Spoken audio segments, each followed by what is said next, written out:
तो बच्चों, बोर्ड पर मैंने पिछले क्लास का होमवर्क लिखा हुआ है और उसका आंसर उसके राइट साइड में बगल में लिखा हुआ है। तो मैंने पहले ही बताया था कि इसका हालांकि जितने इसमें चिन्ह होंगे उतने स्टेप में ये आंसर बनेगा, लेकिन चूंकि वीडियो लंबा नहीं हो इसके लिए मैं डायरेक्ट बना देता हूँ। तो आप लोग उतने उसी प्रकार से स्टेप बाय स्टेप करेंगे और उसके बाद आंसर निकालेंगे। आप सिर्फ इस आंसर से मैच कर लें कि आपका वो आंसर सही है या गलत है। इसलिए बोर्ड को ध्यानपूर्वक देखें और राइट साइड में आंसर है, उस आंसर को मिलाएं। शायद नीचे वाला नहीं दिख रहा है आपको, मैं थोड़ा कैमरा पीछे करता हूँ। अब वो नीचे वाला भी दिख रहा है, तो आप आराम से नीचे वाले को भी ध्यानपूर्वक देख लें। 144 है नीचे में। तो स्टेप बाय स्टेप आप कर लें कैलकुलेशन, उसके बाद सिर्फ आंसर यहाँ से आप मिला लें। ये पिछले क्लास का होमवर्क है। नमस्कार। तो आपके बच्चे का क्लास अकॉर्डिंग टू सीरियल शुरू हो चुका है और इस क्लास का अधिक से अधिक लाभ लेने के लिए आप लोग बच्चों के साथ बने रहें और खुद भी इस वीडियो को देख करके एनालिसिस करें कि क्या ये वीडियो आपको आपके बच्चे को लाभ दे सकता है। तो मैं दावे के साथ कहता हूं कि आपके बच्चे की जो सबसे बड़ी समस्या है बस यही है और कुछ नहीं है। आपके बच्चे अगर पहले से तेज हैं पढ़ने में, अच्छे हैं पढ़ने में, तब तो कोई बात नहीं है, तब तो बहुत सुंदर बात है। यदि आपके बच्चे कहीं भी गणित में कमजोर हो रहे हैं तो मैं आपको विश्वास दिलाता हूं आपके बच्चे की कमजोरी का सबसे बड़ा रीजन है तो उसका बेसिक प्रॉब्लम। क्योंकि मैं बता चुका हूं, पहला वीडियो मैंने पूरा अपना डिटेल्स दिया हुआ है कि मैं पिछले 20 साल से ट्यूशन कर रहा हूं और अच्छे कमजोर सबसे कमजोर बच्चों से भी मेरा तालमेल रहा है। मैं वैसे बच्चों से भी मिला हूं और मैंने उसकी सारी समस्याओं का अध्ययन किया है और पाया कि प्रॉब्लम कहाँ है। अगर उसको पढ़ाई में मन नहीं लगता है तो इसका सबसे बड़ा रीजन है कि वो पढ़ने में कमजोर है और कोई बात नहीं है। पढ़ाई तो इतना सुंदर चीज है, जिसको मन लगने लगेगा ना तो आप उसको रोकेंगे कि अब रात हो गया मत पढ़ो, लेकिन बच्चे जग जग के पढ़ेंगे। इसलिए पढ़ाई बहुत ही जबरदस्त चीज है, उसके इंटरेस्ट जगाने की जरूरत है। पढ़ाई के प्रति उसके अंदर रुचि जगना चाहिए। और ये रुचि कैसे जगेगा? तो उसको बस जो समझने वाली बात है वो समझ में आना चाहिए। एक नॉर्मली हम लोग अगर खुद पर अध्ययन करें, अगर हमें कोई चीज समझ में आता है, बाय द वे हम वीडियो देख रहे हैं या फिर कोई सीरियल देख रहे हैं या फिर किसी का कथा सुन रहे हैं, तो अगर वो कथा समझ में आता है ना तो बड़ा सुनने में मन लगता है, बड़ा आनंद आता है। यदि बाय द वे वो समझ में नहीं आता है तो सुनने में उतना रुचि नहीं आता है। तो मूल वही चीज बच्चों के साथ भी है। बच्चे इंटरेस्ट नहीं लेते क्योंकि उसको समझ में ही नहीं आता है। इसीलिए आपसे विनम्र निवेदन है कि अगर आपके बच्चे को कहीं से भी दिक्कत आ रहा है, गणित में कोई समस्या आ रहा है, तो आप सारे वीडियो उसको दिखाएं और सारे वीडियो को प्राप्त करने के लिए आप इस वीडियो को सब्सक्राइब करके बेल का घंटी दबा करके घंटी का जो निशान है उसको दबा करके एक लाइक भी कर दें, ताकि मेरा उत्साह बढ़ता रहे। ऐसे ऐसे प्रश्नों को, ऐसे ऐसे क्लास के लिए मैं उत्साहित रहूं। और प्रत्येक क्लास में आप लोग कम से कम कमेंट जरूर कीजिए कि क्या है आपके बच्चे का, इससे क्या कुछ फायदा मिल रहा है या यूं ही बस चल रहा है। और बाकी आगे के क्लास जैसे जैसे बढ़ते जाएंगे बच्चों को इसमें रुचि और ज़्यादा आने लगेगा, क्योंकि इसमें बहुत नई नई बात मैं बताऊंगा जो अक्सर बच्चों को नहीं बताया जाता है। उसे बहुत सारी बातों का पता नहीं होता है, वो सारी बातें भी मैं बताऊंगा, लेकिन इसके लिए आपका सहयोग बहुत अनिवार्य है। आपका सहयोग मिलेगा तभी मैं इस क्लास को आगे बढ़ा पाऊंगा। इसलिए सारे अभिभावक से नम्र निवेदन है कि अधिक से अधिक इस वीडियो को शेयर भी करें और शेयर करने के साथ साथ इसे सब्सक्राइब भी कर लें, अधिक से अधिक संख्या में सब्सक्राइब कर लें। क्योंकि मैं बता चुका हूं कि जिस दिन हमारे 500 सब्सक्राइबर हो जाएंगे तो मैं एक ऑनलाइन क्लास, हर एक क्लास का 3 से लेकर 10 तक का हर एक क्लास का ऑनलाइन क्लास शुरू करूंगा, जो कि बिल्कुल फ्री होगा, उसमें किसी प्रकार का पैसा देने की ज़रूरत नहीं पड़ेगी। तो इसलिए करके अपने बच्चों के भविष्य के लिए कम से कम इतना आप लोग कर सकते हैं और आप हमें सहयोग देते रहें। तो फिर आगे चलते हैं बोर्ड की तरफ। आपने देखा कि हम लोग घटा, जोड़, गुना, भाग तक हल कर लिए हैं। अब इसके बाद जो आगे का जो प्रोसेस है, जो बोर्ड मास हमें निर्देश देता है कि भाग के बाद इसमें का की क्रिया होती है, तो का वाला प्रश्न हम लोग देखेंगे। तो मैंने एक प्रश्न लिखा यहाँ 24 भागा 3 का 4 घटा 45 का 2 भागा 15 प्लस 36 भागा 3 का 3 घटा 90 का 5 भागा 15। तो इस प्रकार से लिख लिए हैं। अब इसमें करना क्या होगा, और साथ ही साथ मैं इस प्रश्न को हल करने के बाद आपको ये भी बताऊंगा कि यदि हम लोग क्या करते हैं कि किसी चिन्ह का प्रयोग अगर पहले कर देते हैं तो उससे क्या फर्क पड़ता है, क्या मेरा सवाल गलत हो जाता है या उस स्थिति में भी सही रहता है। क्या बोर्ड मास जो निर्देश देता है कि अकॉर्डिंग टू सीरियल हर चिन्ह का प्रयोग निश्चित है, यदि उसके चिन्ह का प्रयोग हम उल्टा पुल्टा कर दे, क्रम को उल्टा पुल्टा कर दे, तो क्या हो सकता है, क्या हमारा प्रश्न गलत हो जाएगा। तो वो भी मैं यहाँ दिखाऊंगा। फिलहाल पहले इस प्रश्न को हल करते हैं। तो यहाँ क्या करना है आपको, का की क्रिया पहले होगी, चाहे का बाद में रहे पहले रहे उससे कोई फर्क नहीं पड़ता है। तो 24 भागा का अर्थ होता है नॉर्मली गुना, 3 चौके 12 घटा 45 का 2 है तो 45 गुना 2 कर देंगे 90 भागा 15 प्लस यहाँ क्या है 36 भागा 3 का 3 अर्थात 3 तिया 9 घटा यहाँ का पहले है तो 45 450 भागा 15। इस प्रकार से हो गया। अब क्या करना है, चूंकि का की क्रिया खत्म हो गया, अब भाग की क्रिया करनी है। तो भाग करते जाएंगे, 24 में 12 से भाग देंगे तो 2 हो जाएगा, घटा 90 में 15 से भाग देंगे तो 6 होगा, चूंकि 15 छके 90 होता है, प्लस 36 में 9 से भागा देंगे तो 4 होगा, 9 चौके 36 होता है, और माइनस 450 में अगर 15 से भाग देते हैं तो 30 होता है। तो इस प्रकार से भाग दे दिए, चूंकि गुना है नहीं इसलिए गुना क्रिया नहीं करना है। तो अब आगे क्या करना है कि जोड़ का क्रिया करना है। तो जोड़ वाला जोड़ के साथ 2 और 4 जोड़ में है तो 6 हो गया, 4 2 6 माइनस 36 और 30 और 6 घटा में है तो दोनों को जोड़ देंगे तो 36 हो जाएगा। अब यहाँ भी क्या हो गया ना कि पहला वाला अंक छोटा हो गया, बाद वाला बड़ा हो गया, तो बाद वाला में ही पहला वाला को घटा देंगे, सिर्फ चिन्ह लगा देंगे माइनस का, तो -30 ये आपका आंसर हो जाएगा। इस तरह से हो जाता है। तो अब देखिए यहाँ भी चूंकि चिन्ह कितना है 1 2 3 4 चिन्ह है, तो 4 चिन्ह है, तो देखिए 1 2 3 4 स्टेप में प्रश्न बना। इस बात को ध्यान रखना है कि जितना चिन्ह इसमें उपयोग आप में आएगा, सवाल में जितना चिन्ह रहेगा उतने स्टेप में आपका प्रश्न बनेगा। अब इसमें क्या है ना कि चिन्ह का प्रयोग पहले और बाद में क्या सही क्या गलत उस पर दिमाग लगाते हैं। मान कर चले इस प्रश्न को लेकर चलते हैं। तो यहाँ क्या है ना कि 24 भागा 3 का 4 लिखते हैं। अब इसको हल करते हैं।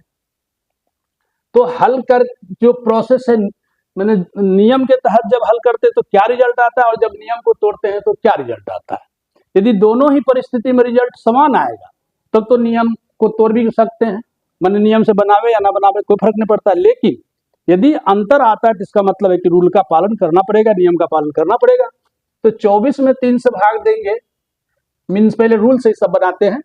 तो का की क्रिया पहले होगी, तो 24 भागा 4 तिया 12, रिजल्ट आया 2। चूंकि 24 में फिर 2 से 12 से भाग देंगे तो रिजल्ट 2 आया। लेकिन यदि बिना रूल का बनाते हैं तब क्या होता है, हम क्या करते पहले भाग की क्रिया कर देते, तो 24 में 3 से भाग देंगे तो 8 होगा, 8 का 4 अर्थात 32। तो देखिए कितना फर्क आ गया। यदि हम नियम को तोड़ते हैं तो हमारा सवाल गलत होता है, क्योंकि आपने देखा कि नियम कहता है पहले का की क्रिया करना है, तो का की क्रिया करके बनाते हैं तो हमारा आंसर 2 आता है। लेकिन अगर हम भाग की क्रिया पहले कर देते हैं तो हमारा आंसर 32 आता है, जो कि गलत है। तो इसलिए करके हमें रूल का पालन करना पड़ेगा। बच्चों नीचे चूंकि दिख नहीं रहा था इसलिए मैंने ऊपर लिख दिया है। तो ये है 6 का 5/3 गुना 2, फिर 40/2 का 5 गुना 2 प्लस 9 का 5/3 गुना 2। अब पहले का की क्रिया होगी, तो जहाँ जहाँ का है पहले उसकी क्रिया कर देना है। तो 6 पंचे 30, 30 हो गया। फिर वहाँ 40/2 का 5, तो 2 का 5 अर्थात 5 दूना 10, 10 हो गया। फिर 9 का 5 अर्थात 45/3 गुना 2 हो गया। अब का की क्रिया खत्म। अब हम लोग भाग की क्रिया करेंगे। तो भाग की क्रिया में क्या है कि 30/3 10 हो गया, 40/10 अर्थात 4 हो गया, गुना 2 लिख दिए, 45/3 अर्थात 15 गुना 2 लिख दिए। फिर अब भाग की क्रिया खत्म हो गया, तो बाकी अब गुना की क्रिया करेंगे। तो 10 दूना 20 माइनस 4 दूनी 8 प्लस 15 दूना 30। तो इस प्रकार से गुना की भी क्रिया खत्म। अब हमको जोड़ की क्रिया करना है। तो 20 और 30 जोड़ में है तो 50 हो गया, 20 30 50 माइनस 8, 50 में 8 घटाएंगे तो 42 हो जाएगा। यही फाइनल आपका आंसर हो गया। तो फिर ये का की क्रिया खत्म, का तक भाग और का आपका खत्म हो गया। तो इस प्रकार से का कहानी खत्म हो गया। अब का के बाद हम लोग चलेंगे ब्रैकेट की ओर। तो ब्रैकेट कैसे होता है उसको आगे देखें, ब्रैकेट की क्रिया कैसे होती है। कि आपने देखा कि बोर्ड मास में बी सबसे शुरू में है, तो बी शुरू में, तो इसका मतलब है कि बी से ब्रैकेट होता है, तो ब्रैकेट की क्रिया सबसे पहले होगी। अगर सारे चीज मिले हुए या कुछ कम भी है तो वो जितना भी चिन्ह है तो उस चिन्ह में अगर ब्रैकेट है तो ब्रैकेट की क्रिया सबसे पहले करना है, क्योंकि बी सबसे पहले है। अब सवाल उठता है कि ब्रैकेट की क्रिया का क्या मतलब होता है। तो पहले तो ये जान लीजिए कि ब्रैकेट 3 प्रकार के होते हैं। सबसे पहले बड़ी ब्रैकेट अर्थात इसको बड़ी ब्रैकेट बोलते हैं। उसके बाद आता है मध्यम ब्रैकेट अर्थात जिसको मझली ब्रैकेट कहते हैं। और सबसे छोटा होता है उसको छोटी ब्रैकेट, मतलब इस प्रकार से ब्रैकेट जो होता है इसको छोटी ब्रैकेट कहते हैं। ये 3 प्रकार के ब्रैकेट होते हैं। अब इस ब्रैकेट में भी चूंकि 3 प्रकार के होते हैं, इस वजह से ब्रैकेट में भी क्रिया है। अगर आप इस क्रिया को भी उल्टा पुल्टा करेंगे तो आपका हिसाब गलत हो जाएगा। कहने का अर्थ है कि इस तीनों में भी सबसे पहले छोटी ब्रैकेट, उसके बाद मझली ब्रैकेट, उसके बाद बड़ी ब्रैकेट। मतलब कि अगर ये तीनों मिला हुआ है तो सबसे पहले हमें छोटी ब्रैकेट का क्रिया करना। अगर हम पहले मझली ब्रैकेट क्रिया कर देंगे बाद में छोटी ब्रैकेट की क्रिया करेंगे तो इसका मतलब हिसाब गलत हो जाएगा। तो ब्रैकेट की क्रिया का अर्थ क्या होता है, बस इतना ही ध्यान रखना है कि ब्रैकेट की क्रिया का अर्थ होता है कि ब्रैकेट के अंदर में जो भी चीज है, अब वहां ध्यान रखना है कि जोड़ घटा गुना भाग भी है तो भी क्रिया उसी का होगा। बाद में इधर क्या है, का भी है तो का क्रिया पहले नहीं करना है, पहले ब्रैकेट के अंदर की क्रिया करना है। लेकिन हाँ उस चीज को ध्यान रखना है, फिर ब्रैकेट के अंदर में का भाग है तो का की क्रिया पहले होगी। तो ध्यान ये रखना है कि ब्रैकेट के अंदर जो सबसे पहले सबसे छोटकी ब्रैकेट उसके अंदर में क्या क्या है। तो चलिए उसको आगे हल करेंगे तो समझ जाएंगे।